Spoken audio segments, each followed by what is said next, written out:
नमस्ते मित्रों, आपका स्वागत है दिव्य आत्मा पथ चैनल पे। क्या आपने कभी सुना है एक ऐसा भक्त जो भगवान को खाना खिलाता था और भगवान सच में आकर खाते थे? एक ऐसे दर्जी जो भगवान का मित्र बन गया, भक्त बन गया। यह कहानी है संत नामदेव जी महाराज की। संत नामदेव जी महाराज का जन्म 1270 से 1350 में महाराष्ट्र के नरसी बामनी गांव में हुआ था। उनके पिता दामाशेट्टी पेशे से दर्जी थे और माता गोनाई अत्यंत श्रद्धालु महिला थी। परिवार का वातावरण धार्मिक था और पांढरपुर के विठोबा के प्रति विशेष भक्ति थी। कहा जाता है कि बालक नामदेव बचपन से सामान्य बच्चों की तरह खेल कूद में रुचि नहीं लेते थे। वे मिट्टी से भगवान विट्ठल की छोटी मूर्ति बनाकर उनके सामने बैठ जाते और उनसे बात किया करते थे। यह संकेत था कि उनका जीवन सामान्य नहीं होने वाला। एक अत्यंत प्रसिद्ध कथा उनके बचपन से जुड़ी है। एक दिन उनके पिता घर पर नहीं थे। माता ने कहा, बेटा आज तुम मंदिर जाकर भगवान को भोग लगाओ। बालक नामदेव जी थाली लेकर मंदिर गए। उन्होंने भगवान के सामने भोग रखा और विनम्रता से कहा, विठल कृपया भोजन ग्रहण कीजिए। जब मूर्ति से कोई प्रतिक्रिया नहीं मिली तब वे व्याकुल व्याकुल हो गए, रोने लगे। उन्होंने कहा, यदि आपने नहीं खाओगे तो मैं भी नहीं खाऊंगा। उनकी सरल और निष्कपट पुकार से प्रसन्न होकर भोग स्वीकार किया। ऐसी एक लोक कथा प्रचलित है। यह प्रसंग ऐतिहासिक सत्य से अधिक उनकी भक्ति की गहराई का प्रतीक है। उनका विश्वास इतना अटूट था कि ईश्वर उनके लिए सजीव मित्र थे, ना कि पत्थर की मूर्ति समझते थे। जैसे जैसे नामदेव बड़े हुए, परिवार चाहता था कि वे दर्जी का काम संभाले, परंतु उनका मन भक्ति में ही रहता था। वे कपड़े सिलते समय भी भजन गाते रहते। लोग कभी कभी उनको मजाक उड़ाते, पर वे जवाब नहीं देते, ना विचलित होते थे। एक ग्राहक ने उनसे कहा, तुम काम पर ध्यान दो, भजन बाद में करना। नामदेव ने मुस्कुरा कर कहा, उत्तर दिया, काम हाथ से होता है, भजन हृदय से होते हैं। यह कथन उनके जीवन को दर्शन को स्पष्ट करता है। सांसारिक कर्म और आध्यात्मिक साथ साथ चल सकते हैं। 13वीं शताब्दी का समाज कठोर जाति व्यवस्था से बंधा हुआ था। नामदेव स्वयं शूद्र समुदाय से थे। कई बार उन्हें मंदिर में प्रवेश को लेकर अपमान सहना पड़ा। कुछ दम्भी और रूढ़िगत पंडितों ने उन्हें धक्के मारकर बाहर मंदिर से निकाल दिया।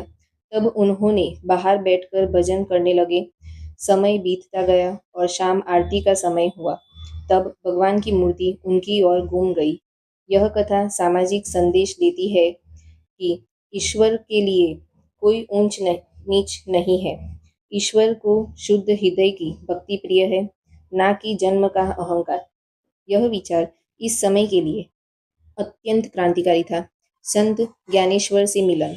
नामदेव का जीवन एक महत्वपूर्ण मोड़ पर पहुंचा हुआ था जब उनकी भेंट संत ज्ञानेश्वर से हुई। संत ज्ञानेश्वर अत्यंत ज्ञानी, विद्वान और आध्यात्मिक प्रखर संत थे। उन्होंने नामदेव की भक्ति की प्रशंसा की, लेकिन साथ ही उन्होंने आत्मज्ञान की दिशा में आगे बढ़ने की प्रेरणा दी। संत ज्ञानेश्वर ने उन्हें विशोबा खेचर से मिलने भेजा। विशोबा खेचर का प्रसंग।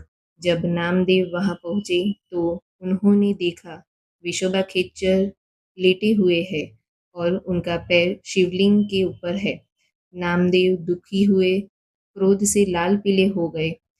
कहा, महात्मा, आप शिवलिंग पर पैर रखते हो, आपको इतना भी ज्ञान नहीं है। विशोबा बोले, मैं तो बूढ़ा हो गया हूँ। विशोबा ने शांत स्वर में कहा, मेरा पैर वहां रख दो जहां भगवान का शिवलिंग न हो। जब नामदेव ने पैर उठाकर दूसरी दिशा में रखा तो वहां भी शिवलिंग प्रकट हो गया। जैसे पैर हटाकर दूसरी दिशा रखते वहां शिवलिंग प्रकट हो जाता। यह देखकर नामदेव समझ गए और समझ आने लगा कि ये तो मेरे से भी बड़े भगवान के भक्त हैं। तुरंत उन्होंने विशोबा के पैर पकड़ लिए और अपना गुरु बना लिया। इस प्रसंग ने उनके भीतर का सूक्ष्म अहंकार तोड़ा और उनकी भक्ति को व्यापक आध्यात्मिक दृष्टि खुल गई कि ईश्वर केवल एक मूर्ति में सीमित नहीं बल्कि अत्र तत्र सर्वत्र व्याप्त है। कीर्तन, आंदोलन और सामाजिक जागरण। नामदेव ने भक्ति को केवल व्यक्तिगत साधन नहीं रहने दिया।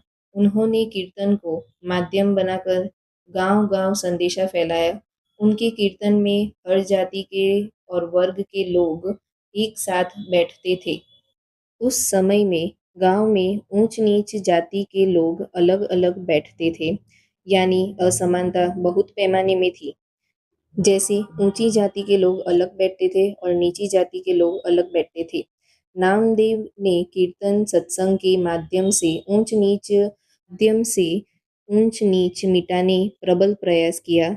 उसमें वे सफल हुए। जहाँ भेदभाव है वहाँ विठ्ठल नहीं, ये सूत्र दिया।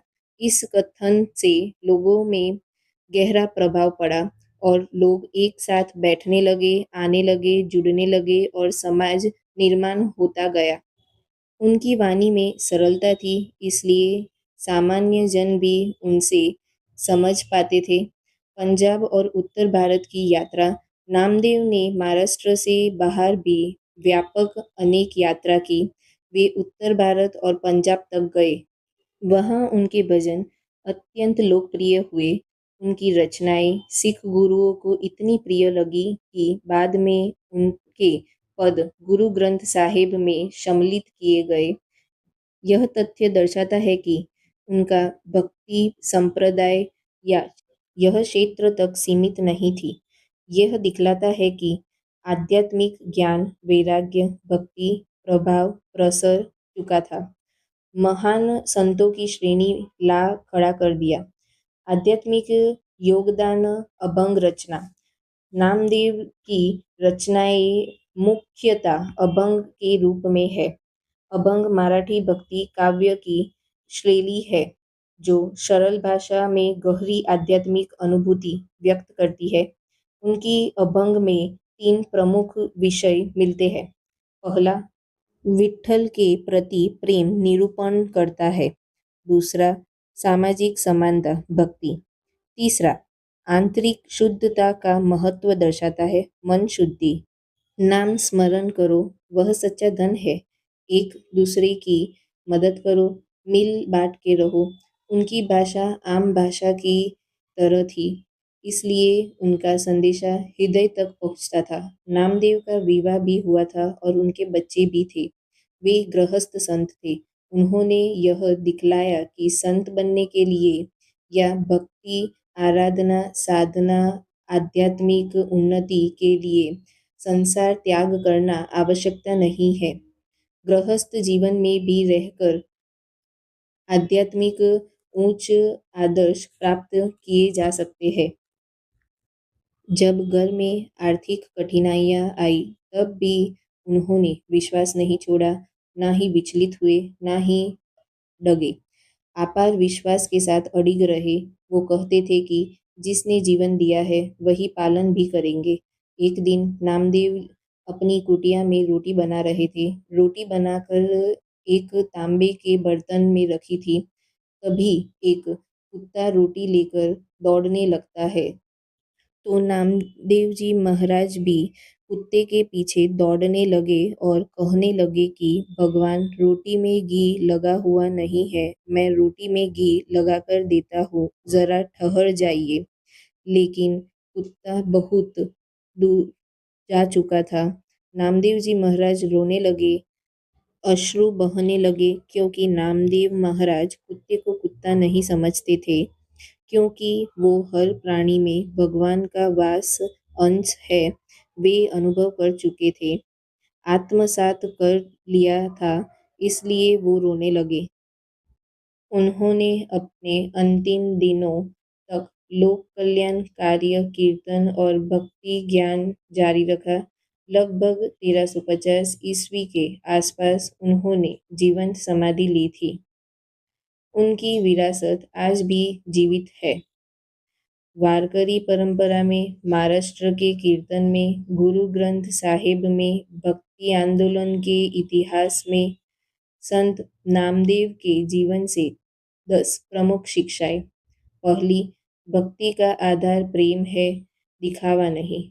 दूसरा, ईश्वर के सामने सभी समान है। तीसरा, गुरु मार्गदर्शन आवश्यक है।